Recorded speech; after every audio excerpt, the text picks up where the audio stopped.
ఏమొస్తాయి? ఏమీ రావు ప్రైస్ కి. నేనేం చెప్తున్నానంటే చాలా ప్రమోషనల్ వీడియోస్ చేస్తూ ఉంటాం కదా, మరి మా సరిత చేసే ఈ అద్భుతమైన శారీ బిజినెస్ ని ఎందుకు ప్రమోట్ చేయకూడదు, నేను కాకపోతే ఇంకెవరు చేస్తారు అనిపించింది. అండ్ అందుకనే ఈ వీడియో చేసేస్తున్నాను. సరిత దగ్గర హ్యూజ్ వెరైటీస్ ఆఫ్ శారీస్ ఉంటాయి and she sells them at very very very reasonable prices.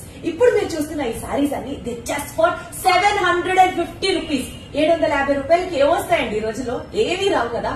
ఎంత బాగున్నాయో ఈ శారీస్. ఆ క్వాలిటీ కానీ, కలర్ ప్యాలెట్ తను ఏదైతే సెలెక్ట్ చేస్తుందో అవి కానీ అద్భుతంగా ఉంటాయి. అండ్ అబౌవ్ ఆల్ మనం ఇంట్లో ఫంక్షన్ కైనా, సెల్ఫ్ యూజ్ కైనా, పెట్టుబడులకైనా, ఫంక్షన్స్ కైనా ఏదైనా సరే అద్భుతంగా అన్ని రకాల శారీస్ చాలా అంటే చాలా ఉంటాయి తన దగ్గర. ప్రస్తుతానికి 750 రూపీస్ వెరైటీస్ లో ఉన్న ఈ శారీస్ అన్ని మీకు చూపిస్తున్నాను. ఈ వీడియోలో కింద description Saritha WhatsApp group business link కూడా నేను ప్రొవైడ్ చేస్తున్నాను. సో మీరందరూ కూడా చకచక ఆ గ్రూప్ లో ఫామ్ అయిపోయి టక షాపింగ్ చేసేసేయండి మా సరిత దగ్గర.